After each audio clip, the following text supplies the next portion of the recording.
Olá, Júlio. Inês Maria. O Parlamento português tem 34% de deputadas. Nos 46 Estados-membros do Conselho da Europa, as mulheres representam, em média, 25,6% dos parlamentos.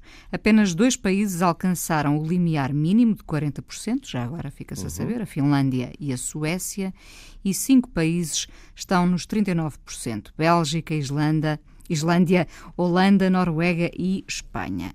Ou seja, a paridade está ainda muito aquém do que se pretende, não é, Júlio? É verdade, é verdade. E eu tropecei, por gentileza de alguém, naquilo que são os contributos da Plataforma Portuguesa para os Direitos das Mulheres para a audição conjunta, que foi em julho, etc., para a questão legal em Portugal. Não é? E aqui temos que ter uma noção, que é o próprio Conselho da Europa. Isto não é uma invenção da plataforma. O próprio Conselho da Europa tem uma recomendação que diz no mínimo 40%. E só, no mínimo 40%. E só a Finlândia e a Suécia o alcançam, não é? Exatamente. E por causa disso, por causa da importância, não é? Nessa recomendação, diz assim, passo a citar: as cotas eleitorais são o meio mais eficaz para alcançar significativo e rapidamente o progresso, desde que corretamente definidas e consistentemente implementadas. Peço desculpa. Bom, não era uma coisa assim tão diferente. Ora bem, a Inês sabe como eu, em teoria, não sou um adepto de cotas. E na prática sou. E a Inês também sabe que deve ter sido uma das poucas questões em que nós vimos mulheres de todos os partidos da Assembleia Portuguesa juntas dizendo: isto é muito difícil porque o meio político é um meio que foi claramente feito por homens e para homens e que tem muito pouco incentivo e apoio para que as mulheres possam penetrar nele como gostariam e mereceriam, porque elas estão sujeitas a rotinas diferentes das deles. Desde logo, sendo as maiores cuidadoras, eu lembro das nossas deputadas dizerem: a esmagadora maioria das reuniões são marcadas à noite. Para nós é muito mais difícil ir do que para eles. O que é verdade.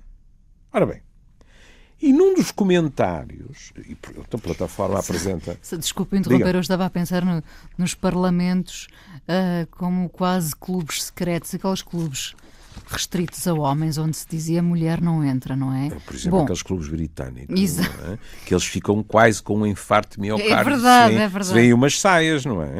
Mas não pode ser assim. Pois não, e entretanto muitas mulheres lá chegaram, não é? É verdade, as coisas têm melhorado. Agora, já há muitas mulheres com disponibilidade para estar a trabalhar à noite. Isso também é importante.